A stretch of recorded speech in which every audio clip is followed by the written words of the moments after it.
आर्य सम्मान के लोग, सबको सीधा रास्ता बताने वाले, सही रास्ते पर चलाने वाले और सबका सुधार करने वाले आदरणीय वैद्य वीरेंद्र बत्रा जी, जो कि इस कार्य को चला रहे हैं, वो माँ के आशीर्वाद से, उनके प्रेरणा से, उनके आशीर्वाद से, और उनका आशीर्वाद ही सदा इस परिवार को बना हुआ है, बना रहेगा।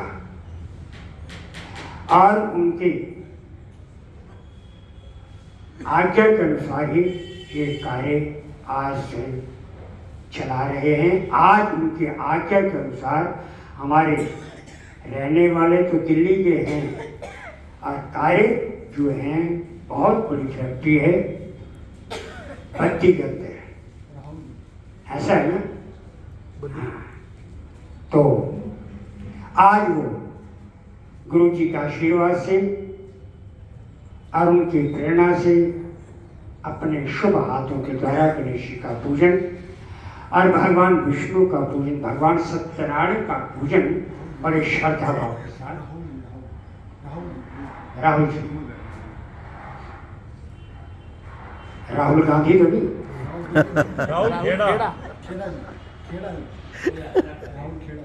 मैंने ये समझा राहुल गांधी आ गई यहाँ, परंतु क्योंकि राहुल गांधी तो राम जी के मंदिर तक नहीं पहुंच सके, भाग्य की बात है।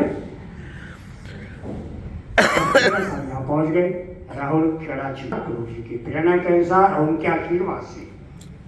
ना तो यहाँ कोई आ नहीं सकता, ध्यान रखिए। गंगा स्नान के लिए कोई जा नहीं सकता जब तक कि गंगा माँ बुलाती नहीं है। यहाँ कोई आ नहीं सकता जब तक कि गुरु जी बुलाते नहीं। उनके प्रेरणा जब तक नहीं जाती तब तक कोई नहीं आ सकता,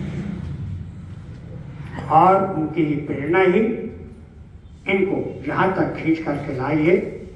और उन्होंने बड़ी श्रद्धा के साथ पूजन किया। आइए बड़ी प्यारी श्रद्धा के साथ, जिस भावना के साथ इन्होंने पूजन किया है, श्रद्धा के साथ पूजन किया है, भगवान उनकी मनोकामनाओं को पूर्ण करे और घर के अंदर सुख शांति और धन से भरपूर करे, ऐसी हमारी भगवान से प्रार्थना है। आइए बड़े प्यार श्रद्धा के साथ, एक बार मैं कहूँगा, एक बार सब कहेंगे।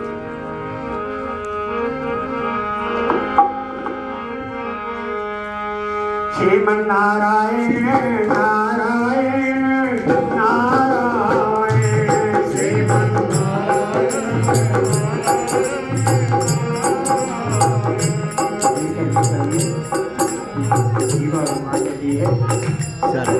प्रभु का नाम ले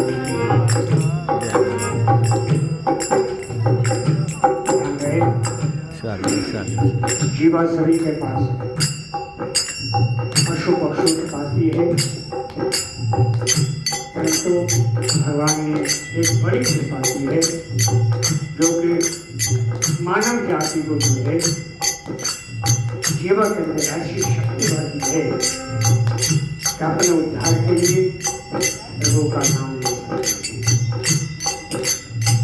नाम छोटा सा है, काम बहुत बड़ा है। और ऐसे ही यदि हम लोग यहाँ पर देख लीजिएगा, पेशेंट आते हैं, मरीज आते हैं, डॉक्टर साहब को दिखाते हैं, डॉक्टर मानव जी को दिखाते हैं, और नाड़ी देखने के पश्चात वो दवाई लिखते हैं। बात समझ लीजिए। और जब दवाई देते हैं, क्या देखते हैं कि पैकेट के अंदर छोटी छोटी गोलियाँ होती हैं, और देखने पर लगता है कि इससे क्या ठीक हो जाएगा, परंतु उसके अंदर ऐसा चमत्कार भरा होता है और गुरु जी का आशीर्वाद भरा होता है। गोली खाने के पश्चात, जो कि मेरा अनुभव है, छोटी सी गोली खाने के पश्चात बहुत बड़ी बीमारी भी भाग जाती है। ऐसे प्रभु का नाम लेने पर, प्रभु का एक बार नाम लेने पर बहुत बड़ा पाप भी हो जाता है, भाग जाता है। जैसे कि रोई के बहुत बड़े बंधन के होने के पश्चात थोड़ी सी चिंगाई दिखाई जाए और पाप रूपी बंधन जो है वो स्वाहा हो जाता है। ऐसे ही एक गोली खाने पर बहुत बड़ी बीमारी दूर हो जाती है, और एक बार प्रभु का नाम लेने पर बहुत बड़े बड़े पाप भी दूर हो जाते हैं। इसमें कुछ बुद्धि की बात है। भगवान कहते हैं नाम लेना है बड़े श्रद्धा के साथ, विश्वास के साथ, अर्थात गोली खानी है जैसे डॉक्टर साहब ने बताया और उसी आधार पर गोली खानी है तो ठीक अवश्य में ठीक हो जाता है।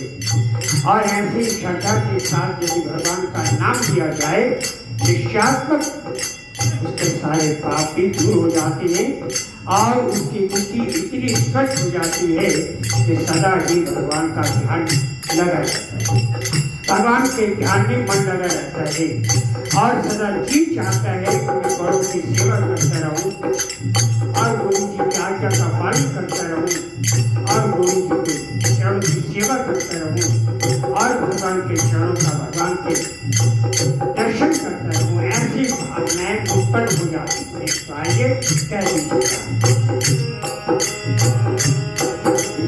नारायण नारायण भजमन नारायण नारायण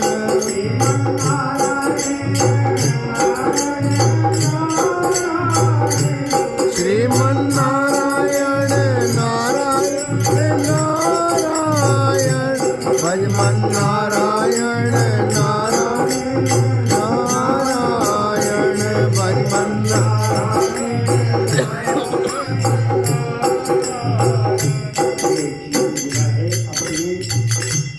आपको सिखाने के लिए ये जीवन मिला है,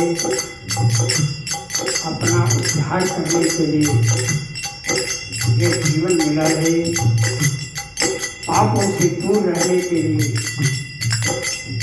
और यदि वो ऐसा करता है निश्चातक भगवान भी उसका स्वागत करते हैं।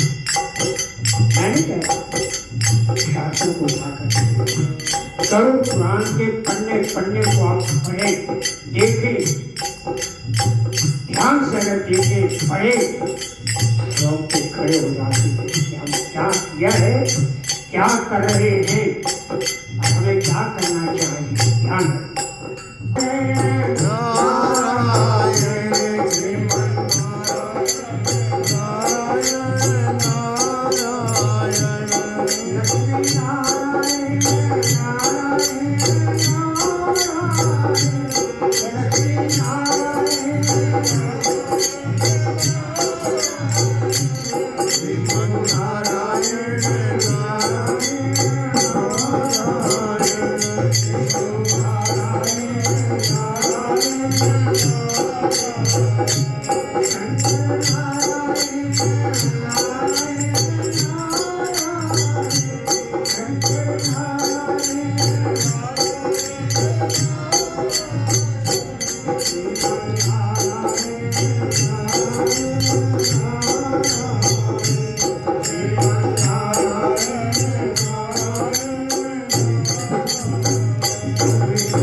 आज नारद जी ने विचार किया क्यों न कि मैं, क्योंकि नारद जी को वरदान मिला हुआ तो कहीं टिक के नहीं बैठते, 2 घड़ी से ज्यादा नहीं बैठते, नहीं टिक सकते, चलते रहते हैं। इधर की बात सुनते हैं, उधर की बात सुनते हैं, इधर की खबर सुनते हैं, उधर की खबर सुनते हैं, चीजों को बताते रहते हैं और कईयों का मेल कराते हैं और कईयों का घर उजाड़ती है। एक बार नारद जी पहुंच गए, नारद जी पहुंचे ब्रह्माणी के घर। वहां क्या देखा, लक्ष्मी बैठी हुई, पार्वती बैठी, आपस में हंसी मजाक की बातें चल रही हैं। ध्यान दीजिए, सत्यनारायण कथा आप लोग सुनते हैं, ऐसी बात नहीं है, उसी के साथ में इसे जोड़ा जाता है। नारद जी जैसे पहुंचे, नारायण नारायण करते हुए जाकर के प्रणाम के, माताओं प्रणाम स्वीकार हो, आओ नारद जी आओ आओ। उनका सम्मान किया, बिठाया कि आप क्या सोच रहे हैं। नारद जी आप क्या सोच रहे हैं कि हमारे जैसे सत्यवंती और कोई नहीं है, पतिव्रता स्त्री और कोई नहीं है। अरे कलयुग में जाकर के देखो, हैं, कलयुग में जाकर के देखो, और आपसे भी बढ़ करके सब, और वो पतिव्रता स्त्री है। कौन है, जाकर के देखो तो सही, सती सवित्री। और इतना कह करके नारद जी ने कहा अच्छा मैं चलता हूँ, मैंने जो कहना था कह दिया। अब आपस में लगी सोचने कि हमारे से बढ़ करके वो सती अनुसुईया जिसका नाम बता के गए हैं, क्या हमारे से बढ़कर तो पतिव्रता है? हम दिन रात में अपने अपने पतियों की सेवा करते हैं और नाम उन्हीं का कहने के लिए आए। हमारा नाम कहते हमें खुशी होती, परंतु अनुसुईया का नाम लिया है। खैर देखेंगे। इतने में घूमते घुमाते ब्रह्मा जी पहुंच गए और साथ में भगवान विष्णु पहुंच गए, शंकर पहुंचे और एक उन्हें देखती तीनों ने अपना मुंह बना लिया। ध्यान दीजिए, इसलिए के हाव भाव का कुछ पता नहीं लगता। माताओं बहनों के हाव भाव का कुछ पता नहीं, अभी तो मुस्कुराते रहेंगे और थोड़ी देर बाद मुंह बना लेते हैं। ब्रह्मा जी कह रहे क्या बात है ब्रह्मा ने आज मुंह क्यों बनाया हुआ है? भगवान विष्णु भी लगे पूछने और उसी से भगवान शंकर भोले बाबा है वो भी लगे पूछने। कहना क्या बताए? अभी नारद जी आए थे। अच्छा आए थे, कोई ना कोई आग लगा करके गए हैं, उनको उनका काम यही है। हाँ क्या बात हुई, क्या कहा उन्होंने? कहना आपसे बढ़कर के सती अनुसुईया पतिव्रता है, हैं? ऐसा हो सकता है क्या? सुनो, उनकी परीक्षा ली जाए, जाओ उनकी परीक्षा लो। आज्ञा की दरकार थी, आप पतिदेव मना नहीं कर सकते थे। कहना अच्छा देवियों हम चाहते हैं। पहुंच गए, संक्षेप में कह रहा हूँ, पहुंच गए अनुसुईया के यहाँ, ब्राह्मण का रूप बनाया और जाकर के भिक्षाम दे। अनुसुईया बाहर निकली और लेकर ब्राह्मण देवता आए हैं और इनको खाली नहीं भेजना चाहिए, ब्राह्मण देवता रुकेगा, मैं अभी अंदर से फल लेकर के आती हूँ। जैसे अंदर गए कुछ फल लेकर के आए और जैसे आने लगे कहने लगे हम आपके हाथ का फल ऐसे नहीं खाएंगे। तो क्या बात है? हम अंदर बैठ करके नीचे गौ के गोबर का पोछा लगाइए और उसके ऊपर पत्थर पिप्पल और केले के पत्ता बिछा करके उस पर बैठेंगे, उस पर भोजन करेंगे। कल गए ठीक है, बैठ गए, पत्थर बिछा दिया गया, बैठे और भोजन आगे रखा। कल गए ऐसे नहीं खाएंगे। तो कैसे खाओगे? हमारी शर्त है, नहीं तो हम खा नहीं जाएंगे। शर्त मंजूर हो ठीक, अन्यथा हम जा रहे हैं। मां ने कहा कि नहीं ब्राह्मण देवता खाली मत जाइएगा, आज्ञा कीजिए। कहा लगे हमारी शर्त है कि ये वस्त्र होकर के हमें भोजन कराइएगा। ध्यान दीजिए, निवस्त्र हो करके हमें भोजन कराए, हम भोजन करेंगे। बहुत बड़ी समस्या खड़ी हो गई। अनुसुईया लगी सोचने अब ये कैसे होगा, और नेत्रों को बंद किया, अपने पति के चरणों का ध्यान किया और उनके चरणों में प्रार्थना की कि आज परीक्षा का दिन आया है, प्रभु आप बोलिए स्वामी अब कैसे करें।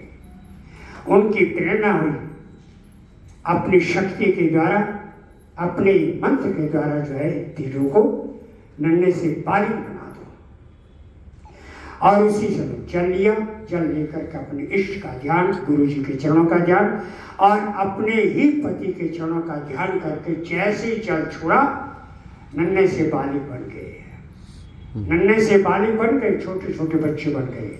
आओ आओ आओ आओ रोने लगे, आओ आओ करने लगे, बिल्कुल निवस्त्र हो गए। तो उसी समय माँ से देखा नहीं गया, माँ के बच्चे रो रहे हैं।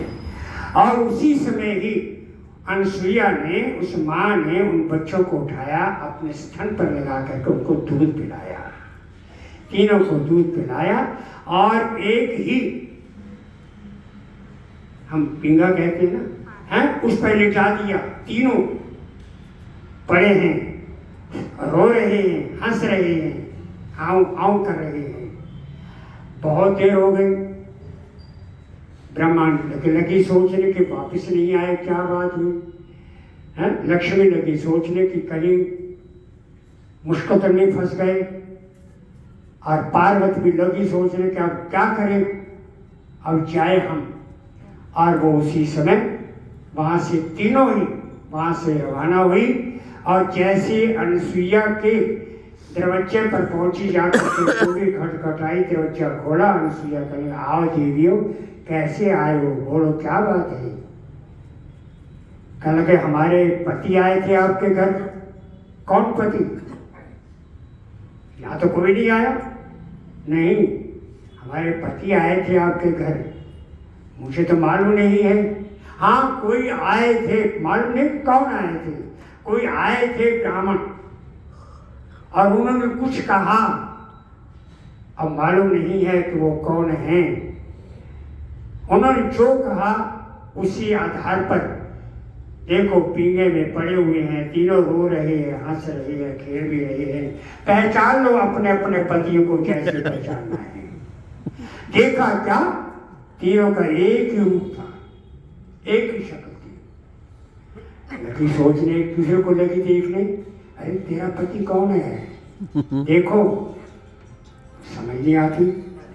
पार्वती ने ब्रह्माणी को कहा, ब्रह्माणी लक्ष्मी को कहा अब कैसे पहचान करें, तिलक भी एक जैसा है, शरीर भी एक जैसा है? कैसे पहचाने, हमें समझ नहीं आ रही। आखिर में ना समझते हुए जाकर के उस माँ के चरणों में प्रणाम किया। माँ हमें क्षमा करो, माँ हमें क्षमा करो, हमारे पति हमें वापस लौटा दो। मैंने कहा है ले लो, देखो तुम्हारे पति हो तो ले लो, मैं कब रोक रही हूँ। कह हमें माँ हमें समझ नहीं आया, एक ही शक्ल है, एक ही हाव भाव है, और तीनों ही इकट्ठे रोना शुरू कर देते हैं, इकट्ठे हंसना शुरू कर देते हैं और इकट्ठे ही पैर मारना शुरू करके हमें समझ नहीं आती कि हमारा पति कौन है। कहते फिर मैं क्या करूं, तुम जाने, तुम्हारा काम जाने है? तो उसी से अनसुईया के चरणों में गिर करके क्षमा मांगने लगी। माँ क्षमा करना, हमने भूल से भी तुम्हारी परीक्षा लेने के लिए इनको भेजा था, अब क्षमा कर दीजिएगा। कल फिर आज के लिए हम परीक्षा नहीं लेंगे। उसी समय इस बात को ध्यान में करते हुए जल को लिया और जैसे ही अपने गुरु जी के चरणों का ध्यान किया, इष्ट का ध्यान किया, और उसी समय अपने ही पति के चरणों का ध्यान किया और ध्यान करके जैसे ही जल छोड़ा वैसे ब्रह्मा जी उत्पन्न हुए, शक्ल बनाई और भगवान विष्णु और महादेव जी अपने अपने रूप में आए और उसी समय देखा, देखने के पश्चात मुस्कुराने लगी और उसी समय तीनों ने कहा है देवियों ये तुम्हारी माँ है, तुम्हारी सास है, क्षमा मांगो कि आज के पश्चात मैं तुम्हारी परीक्षा नहीं लूंगी। इसी प्रकार से भगवान भी कहने लगे जो भी व्यक्ति झुक करके कार्य करता है और उसका कार्य पूर्ण हो जाता है, इसमें कोई संदेह की बात नहीं। तो इसी बात को लेकर के आज नारद जी भी लगे सोचने कि इतनी बड़ी सृष्टि तो बना रखी है, कलयुग बनाया हुआ है, परंतु वहाँ देखना चाहिए कि कौन सुखी है कौन दुखी है। इस बात को ध्यान में रखते नारद जी ने और उसी से ब्राह्मण का रूप बनाया, कलयुग के अंदर आए, आकर के एक बच्चे को जाकर के गोदी खटखटाई, अंदर से आवाज आई कौन है बाहर? कहने ब्राह्मण आया है, भिक्षाम देही, भिक्षा चाहिए। और उस माँ ने दरवाजा खोला, देखा, कहने ब्राह्मण देवता कहाँ आ गए हो? 4 रोज से मैंने कुछ नहीं खाया है, भूखी बैठी हूँ और तुम यहाँ पर भिक्षा लेने के लिए आए हो, कोई दूसरा कर। नारद जी दूसरे घर पर गए, जा करके कुंडी खटखटाई, अंदर से आवाज आई कौन है? कहे ब्राह्मण हो, भिक्षा चाहिए, भिक्षा चाहिए, भिक्षाम दी, भिक्षा चाहिए। और उसी समय अंदर से आवाज आई कि मेरी माँ इस समय बीमार है, जब तक उसको नींद नहीं आती तब तक मैं उसको उसका सिर जो नीचे नहीं छोड़ सकता, उनका सिर जो अपनी गोदी में रखा हुआ है उसे सुला रहा हूँ। मैं ब्राह्मण हूं, कहे चाहे कुछ भी है, मां से बढ़ करके कोई नहीं है। ऐसा विचार करते उसी समय ही बैठ गए और जैसे मां को नींद आई धीरे से उसका सिर नीचे रखा, बाहर गई, कुंडा खोला और साथ में देखा ब्राह्मण बैठे हुए हैं। हाँ, क्या बात है, माँ को ज्यादा तकलीफ हो रही थी। कहाँ है वो? अंदर के जा करके देखा माँ सो रही थी। जल को लिया, अपने इष्ट का ध्यान किया, जल छोड़ा और माँ जागी और नारद जी को प्रणाम किया। इसी प्रकार से तीसरे घर पर पहुंची, वहां पर भी दुखी दिखाई दिए। नारद जी लगे सोचने, वास्तव में ये संसार दुखी का संसार है, इनका कल्याण का कोई रास्ता ढूंढना चाहिए। ऐसा विचार करते क्यों ना कि जिसने सृष्टि को बनाया है उसके पास जाऊं, इतना विचार करते ब्रह्मलोक ब्रह्मा जी के पास गए, जाकर प्रणाम किया नहीं पानी और ब्रह्मा जी ने देखा कि नहीं पानी गलत रहेगी। और नारद जी ने कल बात बताई तो उस बात को सुन करके ब्रह्मा जी के बेटा तुम कलश स्थापना आए। ये कार्य मेरा नहीं, मेरा कार्य केवल श्री जी को उत्पन्न करना है, सुरेंद्र में ले जाओ, उत्पन्न करना है और कार्य मेरा नहीं है। तो कहाँ जाऊं? कहने के मुझे मालूम नहीं है। फिर विचार के सुना जाता है कि दुखों को दूर करने के लिए और मनोकामना को पूर्ण करने वाले भगवान शंकर कैलाश पर्वत पर बैठे थे, क्यों न कि वहां पर जाऊं। ऐसा विचार करते हवा की वेग की बात सीधे ही कैलाश पर्वत पर पहुंचे। वहां क्या देखा कि भगवान शंकर पार्वती समाधि लगाए बैठे और उसी समय जाकर के नारायण नारायण का शब्द उच्चारण किया तो उसी समय भगवान शंकर ने नेत्र को आओ ब्राह्मण देवता आए, बिठाया, सम्मान किया, कुशल पूछने लगे, कहो कैसे आना हुआ। काली की सारी बात बताई। कहने लगे ये मेरा काम है, मेरा काम है सृष्टि को बराबर सम करना, अर्थात पृथ्वी पर कोई वजन ना पड़े, अर्थात मारना, ये मेरा काम है। कहो बड़े से बड़ा काम जो है माँ की कोख में पड़ा हुआ बालिक, उसे कहो मैं मार सकता हूँ, बाकी कहो कि उनका कल्याण, ये काम मेरा नहीं। तो महाराज फिर कहाँ जाऊँ? आगे मुझे मालूम नहीं, किसने नहीं बताया। फिर विचार किया कि सृष्टि की पालना करने वाले कौन है, इतनी बड़ी सृष्टि की पालना करने वाले कौन है? भगवान विष्णु। क्यों के बैकुंठ धाम में जाओ। ऐसा विचार करते सीधे बैकुंठ धाम के अंदर पहुंचे तो क्या देखा कि भगवान विष्णु क्षीर सागर के अंदर विश्राम कर रहे हैं, नेत्र बंद है, कहीं ध्यान और लगा हुआ है। लक्ष्मी जो है भगवान के चरणों की सेवा कर रही है और लक्ष्मी का ध्यान केवल भगवान विष्णु के मुख पर ध्यान है। कभी भगवान विष्णु मुस्कुरा रहे हैं, लक्ष्मी मुस्कुरा जाती है कि मेरे पति ठीक है, और भगवान विष्णु कभी मायूस हो जाते हैं, लक्ष्मी बेचैन हो जाती है, को क्या हो रहा है, क्या सोच रहे हैं। इसी प्रकार से शास्त्र भी कहते हैं कि पति के दुख में दुखी और जो सुख में सुखी होती है, वास्तव में पतिव्रता स्त्री के यही लक्षण होता है। और उसी समय नारायण नारायण का शब्द का उच्चारण किया और भगवान विष्णु ने नेत्र खोले, आओ ब्राह्मण देवता आज। भगवान विष्णु ने उनका स्वागत किया, बिठाया, जलपान कराया, कुशल क्षेम पूछने लगे। आने का कारण कहने के महाराज मैं काली कर गया था, वहां जो कुछ भी देखा है एक एक बात नहीं कही जा सकती। वहां पर ये कह रहा हूँ, क्या धनी, क्या नेत्र, क्या बालिक, क्या बूढ़े, सभी जो है दुखी हुए। किसी को संतान की चिंता है, किसी को मकान की चिंता है, किसी को धन की चिंता है, किसी को शरीर की चिंता है। प्रभु सभी परेशान हो गए। उनके दुखों को दूर करने के एक छोटे से छोटा उपाय। इतना सुनते भगवान विष्णु मुस्कुराए, मुस्कुराए कहने लगे कि ब्राह्मण देवता तुम यहाँ पर कुछ सोच करके आना चाहिए था, है? नारद जी घबराए,